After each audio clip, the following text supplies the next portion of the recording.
अस्सलाम वालेकुम नाज़रीन, प्रोग्राम आज का पाकिस्तान और मैं हूं आपका मेज़बान बिलाल खान। आज सियासी तौर पर बड़ी गहमा गहमी देखी गई। एक तरफ बिलावल भुट्टो ज़रदारी साहब खूब गरजे बरसे हैं और कमर शहदाद कोर्ट में सहाफ़ियों से गुफ्तगू भी की और ये भी कहा कि भुट्टो साहब जो ज़रदारी साहब है, बिलावल भुट्टो ज़रदारी साहब, उन्होंने इल्ज़ाम ये लगा दिया है कि नून लीग के दबाव में आकर आरओज़ ने चकवाल और दीगर जो इलाके हैं, ख़ासतौर पर शहर की अगर बात की जाए तो लाहौर में हमारे बाज़ उम्मीदवारों को तीर का निशान नहीं दिया है। इससे मुताल्लिक इलेक्शन कमीशन से रुजू कर रहे हैं और साथ साथ ये भी कहा कि जो नून लीग है वो मुखालफिन को, जो सियासी मुखालफिन है, उनको पिच से आउट रखना चाहती है। खूब गरजे बरसे और ख़ास तौर पर आज जो मरकज़ था उनकी बातों का वो नज़र आ रही थी नून लीग, जबकि दूसरी तरफ नून लीग की जानिब से मरीम नवाज़ साहिबा ने भी खूब जो है वो गरज बरस कर बातें की हैं। लेकिन उनका जो सारा मरकज़ था वो पीटीआई था कि ये पीटीआई के पास बल्ला नहीं डंडा था। और ये तमाम चीज़ें जो है वो आज के दौर में जो बातें की गई हैं आज के दिन के अंदर, ये माजी की वो तल्ख यादें हैं जिन पर हम बाकायदा तौर पर तबसरा करते रहे हैं। तीसरी जो अहम खबर ये है कि हम बड़ी बातें करते आ रहे थे, कयास सराइयाँ हो रही थी मुस्तफ़ा कमाल के हवाले से, तो ये भी बात सामने आई कि शहबाज शरीफ साहब जो कि पार्टी सदर भी हैं और साबिक़ वज़ीर आज़म भी हैं, वो भी दस्तबरदार हो गए हैं और अब कमाल साहब भी जो है वो वहाँ से कंटेस्ट करेंगे। इन तमाम इशूज़ के ऊपर बात का आगाज़ कर लेते हैं। हमारा पैनल हमें ज्वाइन कर चुका है। एक तरफ शाहिद रहमानी साहिबा हैं कॉल पर, दूसरी तरफ आसिफ बाजवा साहब हैं नून लीग से जो है वो वीडियो लिंक पर, और तीसरी तरफ ताहा अहमद एमक्यूएम से हमारे साथ टेलीफोन कॉल पर मौजूद हैं। आप तीनों में उस मेहमानों का बहुत शुक्रिया। मैं ज़रा बाजवा साहब आपसे स्टार्ट करना चाहूँगा। आसिफ बाजवा साहब, ज़रा ये बता दीजिएगा, मरीम नवाज साहिबा आज खूब जो है वो गर्जी बरसी हैं और खुलकर बात की है। दहशतगर्दी, ये भी कहा कि दहशतगर्द को कोई सियासी जमात जो है वो उसका इंतखाबी निशान नहीं मिलना चाहिए। मतलब बिल्कुल ठप्पा लगा दिया कि दहशतगर्द जमात है। ये वाजे हो गया कि दहशतगर्द जमात है। ये तो सुप्रीम कोर्ट ने भी नहीं कहा अभी तक, ये तो इलेक्शन कमीशन ने भी नहीं कहा, इस हुकूमत ने भी नहीं कहा। मरीम साहिबा ने पहले से अब कह दिया कि दहशतगर्द जो जमात है उसको निशान नहीं मिलना चाहिए। बिस्मिल्लाहिर्रहमानिर्रहीम। आपका बहुत शुक्रिया, आपने मुझे इनवाइट किया और वक्त दिया।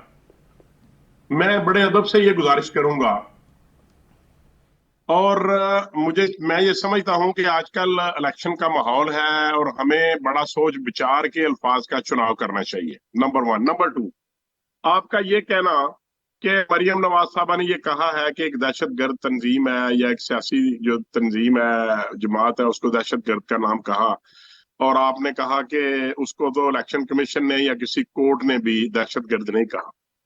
मुझे आप ये बताएं कि अगर कोई तंजीम हो या पॉलिटिकल पार्टी हो और ये साबित हो जाए कि उन्होंने ये फैसला किया था, एक कॉन्स्पिरेसी की थी, एक साजिश की थी, एक प्लानिंग की थी कि अगर हमारी पार्टी के चेयरमैन को गिरफ्तार करते हैं तो हम उस प्लानिंग के मुताबिक जो प्लान ए था उसके ऊपर काम करेंगे, और जो पाकिस्तान की जो फोर्सेज है, जो कानून नाफिज करने वाले इदारे हैं, जो सिक्योरिटी के इदारे हैं, जो दुश्मन से बचाते हैं पाकिस्तान को, सरहदों की हिफाजत करते हैं और पाकिस्तान के शहरियों की हिफाजत करते हैं, अगर 9 मई का वाकया जिसमें आपके सामने था, जो जो कुछ हुआ जीएचक्यू पे या लाहौर में हेडक्वार्टर पे या कोर कमांडर हाउस पे या जिना हाउस पे या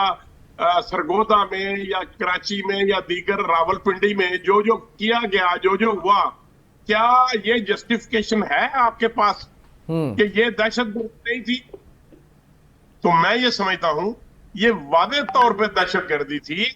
और अगर मरियम नवाज ने ये कहा जी, तो उन्होंने बिल्कुल दुरुस्त कहा कि ये ही दहशतगर्दी थी जिसमें पाकिस्तान के सिक्योरिटी के इदारों की, जहां आज तक पाकिस्तान में बड़ी बड़ी तहरीक चली, बड़ी बड़ी आर्मी के खिलाफ बड़ी बड़ी एमआरडी और इस किस्म की बड़ी बड़ी जमातों के तहत। चले ठीक है, आपके मुताबिक फिर ये है कि मरीम नवाज साहिबा ने जो बात कही है आप उसको भी इंडोर्स करते हैं कि उसके जो दहशतगर्द जमात के बारे में बात की है कि मतलब ठप्पा लगा दिया, आप उसको इंडोर्स कर रहे हैं। मैं जरा सा इनिशियल कमेंट ले लूं। मैं जरा इनिशियल, अच्छा ठीक है, इफ नॉट मैं व्हाई नॉट? बाजवा साहब थोड़ा सा तवक्कुफ रखिएगा, मैं जरा इनिशियल कमेंट ले लूं, दूसरे पैनलिस्ट भी हमें ज्वाइन कर चुके हैं, फिर गुफ्तगू का बाकायदे तौर पे आगाज करते हैं। शाहिदा रहमानी साहिबा, बिलावल भुट्टो जरदारी साहब बार बार जो है वो एक ही सियासी जमात के ऊपर तनकीद करते नजर आ रहे हैं। आज उन्होंने ये भी कहा कि जो नून लीग है वो पिच से जो है वो हटाना चाहती है मुखालफिन जो सियासी जमातें हैं और फिर खेलना चाहती है। तो अभी तक वो शिकवा मौजूद है क्या लेवल प्लेइंग फील्ड का? हमें तो लगा था कि शिकवा ये जो मसला था ये रिजॉल्व हो गया था। बहुत शुक्रिया। देखिए, इलेक्शन कैंपेन के अंदर तमाम लीडरशिप और तमाम पाकिस्तान पीपल्स पार्टी के कैंडिडेट उतर गए हैं जी। और असल जो मसाइल माजी में रहे हैं, एक मुल्क का 3 मरतबा जो वजीर आजम रह चुका है, आप सोचें कि जो 2/3 मेजोरिटी के साथ आया था उसे तो इस तरह के इकदाम करने चाहिए थे जिस तरह हमने 2008 से 13 तक में 18th अमेंडमेंट जिस तारीख साथ लेजिस्लेशन की, जिसमें हमने ना सिर्फ एनएससी अवार्ड के का जो सब सुबह सरहद होता था उसको फराम दिया, गिलगित बिल्तिस्तान से लेके बलूचिस्तान में आज़ाद हकूक प्रोग्राम किया। इसके अलावा ये इतनी बड़ी अमेंडमेंट थी कि जो सूबाई खुद मुख्तारी थी, एनएफसी अवार्ड, ये एक देरीना मुतालबा था सूबों का, उनके एहसास महरूमी खत्म की गई। और ना सिर्फ ये बल्कि उस दौर के अंदर कोई पॉलिटिकल विक्टिमाइजेशन नहीं हुई, कोई सियासी अपील नहीं रहा। उस दौर के अंदर तमाम पार्लियामेंटेरियन को इक्वल इज्जत के साथ पोजीशन में उसको बराबर से उसकी डिग्निटी का करते हुए उसके मसाइल को हल किया गया। ठीक है। अब आपने देखा कि 2013 से 18 तक जो दौर रहा उसमें जमहूरियत उस तरीके से नहीं चल पाई और जमहूरियत कमजोर होती गई। 18 से जो 23 तक का दौर था उसमें मजीद जमहूरियत को नुकसान हुआ। तो वो चीजें नहीं हो सकी जो पाकिस्तान पीपल्स पार्टी ने किया। और ये 3 मरतबा जो वजीर आजम रहे, इन्होंने कौन सी ऐसी माँ सिवाय मोटरवे और जिनको आज गिरवी रखा जा रहा है इस तरह के मंसूबे दिए। हालांकि हमने उस वक्त जब हम अजनास को इंपोर्ट कर रहे थे, जब हमने 2013 में जब हमने टेक ओवर किया, उस वक्त आपको पता है गंदम, चीनी, ये सारी चीजें इंपोर्ट हो रही थी। और हम जब हमारी हुकूमत खत्म हुई तो उस वक्त हमने एक्सपोर्ट पोजीशन में ला के दिया वो खाली खजाना जिसे पीएमएलएन छोड़कर हुकूमत से अलग हो गई थी कि हम इस खाली खजाने से कुछ नहीं कर सकते। उसी खाली खजाने को आपने देखा कि उसमें हमने ना सिर्फ हुकूमत की बल्कि उसमें इजाफा किया। तो ये सारी चीजें प्लानिंग से होती, जिस तरह अभी चेयरमैन साहब ने 10 नुकाती अपना एजेंडा दिया, जिसमें इस वक्त जो गुर्बत है, महंगाई है, उससे निपटने के लिए उन्होंने तमाम तर वो तजावीज दी, जिसमें 300 यूनिट जो है बिजली वो मुफ्त देने का ऐलान किया। इसी के साथ जो है वो बेनजीर इनकम सपोर्ट प्रोग्राम जो कि हमने 2008 से 13 के गवर्नमेंट में इंट्रोड्यूस कराया था, जिसे इंटरनेशनली बड़ी पजीराई मिली और आपने देखा कि उसको हमने वसी करने का प्रोग्राम दिया। इसी तरह तनख्वाहें जो हमने दुगनी की थी उस वक्त भी की थी, तमाम सरकारी मुलाजमीन आज तक गवाह हैं और 23-24 तक उनको कोई तनख्वाहों में खातिर का इजाफा नहीं हो सका, पेंशन्स में इजाफा नहीं हो सका। हमने पेंशन्स को 100% जो है उसमें इजाफा किया था, हमने करके दिखाया और उन्हीं वादों को इंशाअल्लाह ताला अगेन हमें हुकूमत मिलेगी तो उसको हम इम्प्लीमेंटेशन करेंगे। और इसके अलावा यूथ का जो सबसे बड़ा वोटर है, यूथ कार्ड इंट्रोड्यूस कराया है कि हम अगर गवर्नमेंट में आए तो यूथ जो है बेरोजगार नहीं होंगे, नौजवान, और उनको जो है रोजगार के मौके दिए जाएंगे। ठीक है, ताहा भी हमें ज्वाइन कर चुके हैं। ताहा जरा जानना चाहूंगा एमक्यूएम की इस वक्त आवाज नहीं आ रही, आपकी आवाज ठीक है, मैं दोबारा जो है वो सवाल कर लेता हूं। मैं ताहा से बेसिकली सवाल कर रहा हूं। ताहा जरा ये बताइएगा कि इस वक्त जो एमक्यूएम की सिचुएशन है वो कितनी स्टेबल नजर आ रही है कराची के अंदर? खासतौर पे आप लोगों ने इत्तेहाद किया है नून लीग से, वो सीट एडजस्टमेंट का एक बड़ा मसला चला, लेकिन बहरहाल जीत आप लोगों की हो गई है। मुस्तफा कमाल साहब अब लड़ रहे हैं इलेक्शन। इस वक्त स्टेबल है एमक्यूएम कराची के अंदर जीतने के लिए पुरुमीद है? बिस्मिल्लाह। सबसे पहले आपका और आपके चैनल का बहुत शुक्रिया कि आपने हमारा मौक़िफ़ जानने के लिए हमें अपने प्रोग्राम में मदऊ किया। देखिए जी, कराची की डायनामिक्स, कराची की जो वोटर की मेंटेलिटी है वो मुत्तहिदा कौमी मूवमेंट से ज्यादा कोई नहीं समझता। और हमें इस बात का अंदाजा है कि कराची कल भी मुत्तहिदा कौमी मूवमेंट पाकिस्तान का था, आज भी मुत्तहिदा कौमी मूवमेंट पाकिस्तान का है और आइंदा भी मुत्तहिदा कौमी मूवमेंट पाकिस्तान का ही रहेगा। तमाम लोगों ने देखा कि जिस तरह इस शहर में काम हुआ है, जिस तरह इस शहर में डेवलपमेंट हुई है, जो भी हुई है, जितनी भी हुई है, जैसी भी हुई है, वो एमक्यूएम के ही मुख्तलिफ अदवार में हुई है। ना उससे पहले कभी हुई है, ना उसके बाद कभी हुई है। तो ये शहर के लोग जो पूरे पाकिस्तान के एक्सचेकर में 67% रेवेन्यू कंट्रीब्यूट करते हैं और सिंध में 97% रेवेन्यू कंट्रीब्यूट करते हैं इन टर्म्स ऑफ टैक्सेशन। तो ये समझदार लोग हैं, ये जानते हैं अपने नुमाइंदों को चुनना। और इलेक्शन से पहले ही आप देखें जिस तरह इस शहर में गहमा गहमी है, वाहिद एमक्यूएम है जो अपनी कैंपेन एक बिल्कुल मुख्तलिफ अंदाज में चला रही है। मैं इस वक्त 3 इलेक्शन ऑफिस का इफ्तिताह कर चुका हूँ, 2 इलेक्शन ऑफिस का इफ्तिताह करने जा रहा हूँ। तमाम उम्मीदवारान इलाकों में मौजूद हैं, अवाम से कनेक्टेड हैं, ग्रास रूट से कनेक्टेड हैं।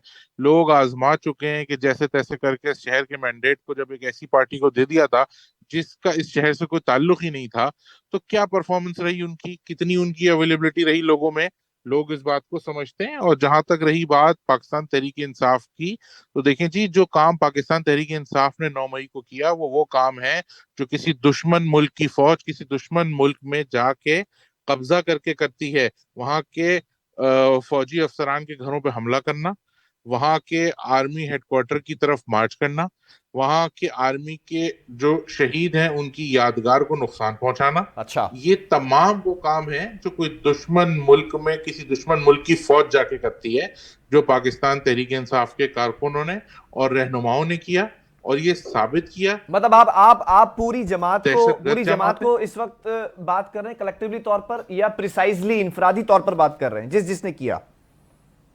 देखिए जी, ये ऐसा नहीं हुआ कि ये किसी एक्ट ऑफ फ्यू पीपल था, ये एक ऑर्गेनाइज प्लान था। हमने मीडिया के तवज्जुह से देखी, तमाम रिकॉर्डिंग्स हमारे पास मौजूद हैं, तमाम मीडिया के पास मौजूद हैं, तमाम सबूत मौजूद हैं, तमाम शवाहिद मौजूद हैं कि ये as a policy of PTI हुआ है। अच्छा, कि ठीक है। इंडिविजुअल एक्ट नहीं था, जितना ऑर्गेनाइज तरीके से ये काम हुआ है। लेकिन तहा आप लोग आपके अगर मैं बारे में बात आपके बारे में बात करूं खासतौर पे, ठीक है, वो आपका कमेंट समझ गया मैं। लेकिन सवाल ये है कि कराची के अंदर इस वक्त अगर मैं बात करूं तो पीपल्स पार्टी भी एक्टिव नजर आ रही है। आप लोगों ने क्या उसको भी रूल आउट कर दिया है? क्योंकि दूसरी तरफ तो आप नून लीग से इत्तेहाद कर चुके हैं, लेकिन अगर सेंट्रल की अगर मैं बात कर लूं, डिस्ट्रिक्ट मलीर की बात कर लूं, तो वहां पे पीपल्स पार्टी इस वक्त बड़ा एक्टिव नजर आ रही है। खासतौर पर इलेक्शन कैंपेन उनकी बड़ी स्ट्रांग हो रही है। पीपल्स पार्टी अगर आज यहाँ पे अपनी कैंपेन में कुछ भी कर ले, उनकी जो 15 साल की पास्ट परफॉर्मेंस है वो कराची वाले भूले थोड़ी हैं। 15 साल से वजीर आला उनका, अनइंटरप्टेड गवर्नमेंट उनको मिली हुई है, तमाम वुज़रा उनके, तमाम एडमिनिस्ट्रेटर्स उनके। 18 अमेंडमेंट के बाद जितनी पावर पीपल्स पार्टी ने सिंध में एंजॉय की है वो तो किसी ने कभी कहीं की नहीं है। तो अगर वो समझते हैं कि जी ये परफॉर्मेंस उनकी बहुत अच्छी है और वो इसकी बुनियाद पे कैंपेन करेंगे और पब्लिक उन्हें वोट देगी, तो अहमकों की जन्नत में रहने पे कोई टैक्स तो नहीं है, रहने दें उनको। अच्छा, और वैसे तो ये इलेक्शन वाले दिन ही पता चलेगा। हम तो ये कहते हैं ये भी बड़ा सरप्राइज है कि होने क्या जा रहा है। बाजवा साहब 8 फरवरी अब ज्यादा दूर को लाएं। बाजवा साहब 8 फरवरी अब ज्यादा दूर नहीं है। 8 फरवरी के अंदर अब 1 महीना भी नहीं रह गया है। लेकिन नून लीग जिस तरह से एक्टिव थी वो उस तरह से एक्टिव नजर नहीं आ रही है। मियां साहब के आने के बाद वो जो उम्मीदें थी, जो वाबस्ता थी उनसे, वो दम तोड़ती नजर आ रही है। क्या ये जो बेनिफिट ऑफ द डाउट है इस वजह से हो रहा है कि पीटीआई बिल्कुल ही इलेक्शन दौड़ से बाहर हो गई है, आजाद उम्मीदवार की हैसियत पर लड़ेंगे, बल्कि वो तो कयास सराइयां ये हो रही हैं कि ऐसे ऐसे निशानात के साथ सामने आए हैं कि पूरा जहेज बांट दिया इलेक्शन कमीशन ने उनको? तो क्या इसका फायदा उठा रही है नून लीग के? अगर ज्यादा एक्टिव भी नहीं है तब भी हम जीत जाएंगे, ओवर कॉन्फिडेंस तो नहीं है ये बाजवा साहब? देखिए, मैं ये अर्ज करूं कि ये जो आप कह रहे हैं ना कि पाकिस्तान मुस्लिम लीग नून एक्टिव नहीं है जी, मुझे इससे इत्तेफाक नहीं है। देखिए, मियां साहब जब से आए हैं, जब से इलेक्शन शेड्यूल का ऐलान हुआ है, उन्होंने एक 30 रुकनी पार्लियामेंट्री कमेटी बनाई। उसमें जो लोग इंटरेस्टेड थे इलेक्शन कंटेस्ट करने में, उन्होंने 2 लाख रुपए एमपीए की फीस थी और 3 लाख रुपए एक एमएनए की दरखास्त के साथ फंड्स थे। तो अप्रोक्सीमेटली हर हल्के में अप्रोक्सीमेटली 12 या 13 लोगों की एप्लीकेशन आई। तो एक बहुत बड़ा लंबा प्रोसेस था उसके बाद सिंध के लोगों को टिकट्स देने, बलूचिस्तान के लोगों को टिकट देने और केपी के लोगों को टिकट देने, फिर स्पेशल और रिजर्व सीट्स जो है वो जो गैर मुस्लिम है उनके लिए, वो सारे मामले थे। और तकरीबन एक माह तक तो मियां नवाज शरीफ साहब, मरियम नवाज और प्रेसिडेंट शहबाज शरीफ साहब, हमजा नवाज साहब और दीगर जो आला दर्जे की क़यादत है वो 30-32 दिन तक रोजाना सुबह 9 बजे से लेकर रात 10 बजे तक वहां पे ये लोगों के इंटरव्यूज करते रहे और फिर उन्होंने टिकटों का फैसला किया। लेकिन मीनवाइल वहां पर जलालपुर जट्टा में भी और उसके साथ लाहौर के साथ शेखपुरा में भी मियां शहबाज शरीफ साहब ने और मरियम बीबी ने जलालपुर जट्टा में भी एक जलसा किया। और उसके बाद अभी आप समझते हैं कि इतनी गहमा गहमी नहीं है, लेकिन मियां मोहम्मद नवाज शरीफ साहब का और मियां शहबाज शरीफ साहब के जो शेड्यूल हैं वो अनाउंस हो चुके हैं और रोजाना की बुनियाद पे वो जलसे करेंगे।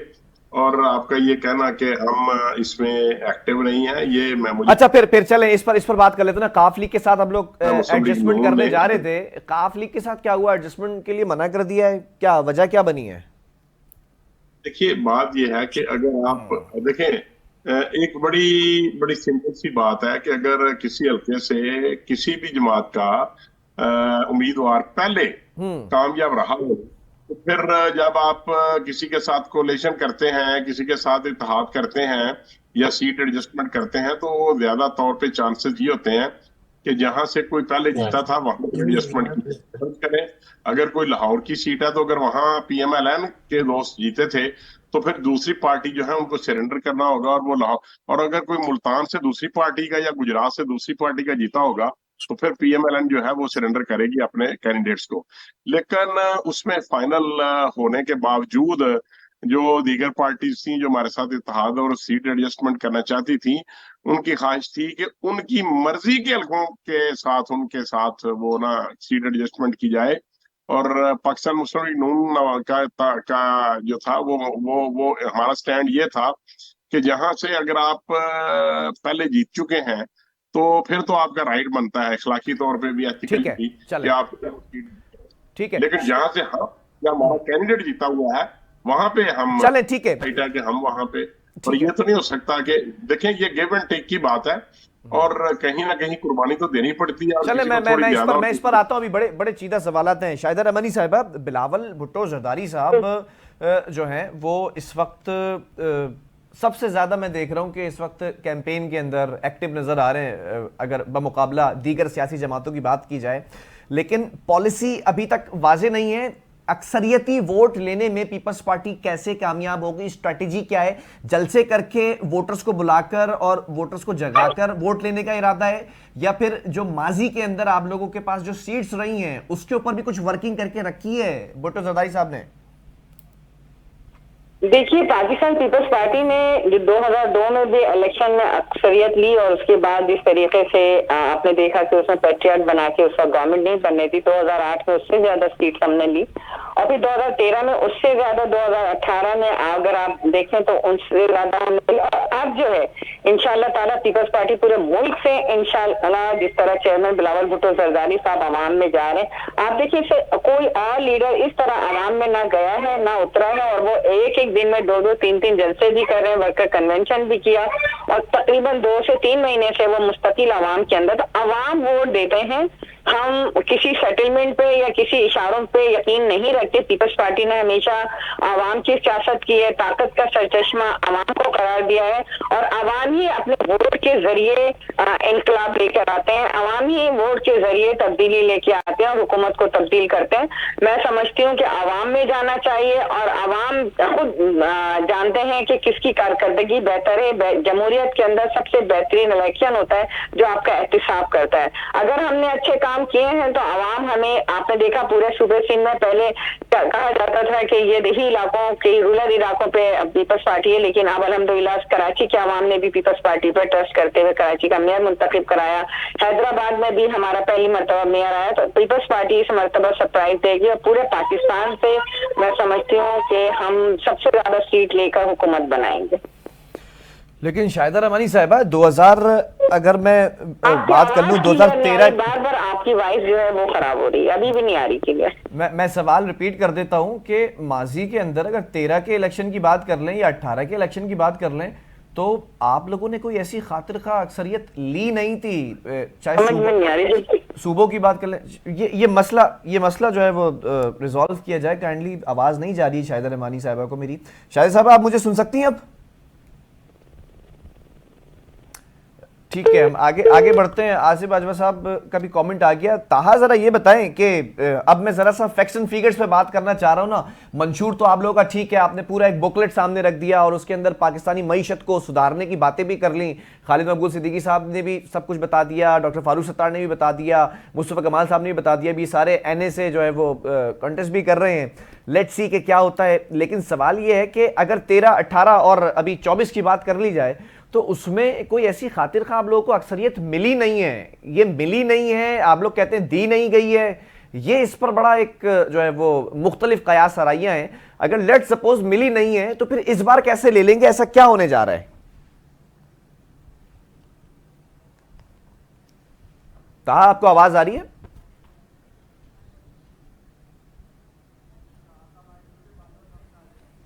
ताहा का आई थिंक ताहा अपना माइक अनम्यूट कीजिएगा, आपको नहीं सुन सकते हम।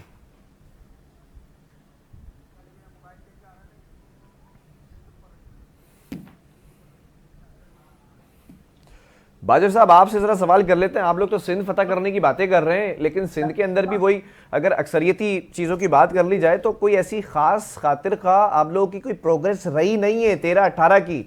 तो फिर किस तरह से अक्सरियत जो है वो होगी? बातें तो कर ली जाती है, लेकिन फैक्ट्स एंड फिगर्स भी तो जरा वाजे करें कि हम इस तरह अक्सरियत हासिल कर लेंगे ऐसे। बाजवा साहब पर मुझे आवाज नहीं आई, आपकी तरह रिपीट कीजिए। मैं सिर्फ ये सवाल कर रहा हूं कि माजी के अंदर अगर हम बात कर लेते हैं। नहीं, डिस्ट्रैक्शन नहीं, आवाज आ रही, बंद है आपकी आवाज। इस मसले को रिजॉल्व किया जाए। शाहिदा रहमानी साहब मुझे सुन सकती हैं? आपकी आवाज मुझे बिल्कुल सुनाई नहीं दे रही। ठीक है, टेक्निकल इशू को रिजॉल्व करने के लिए एक वक्फे की तरफ जा रहे हैं, वक्फे से वापस आएंगे, फिर यहीं से प्रोग्राम को कंटिन्यू करेंगे कि माजी के अंदर कितनी सीट्स ली गई सियासी जमातों की जानिब से और अब 8 फरवरी को कितनी सीट्स ली जाएंगी।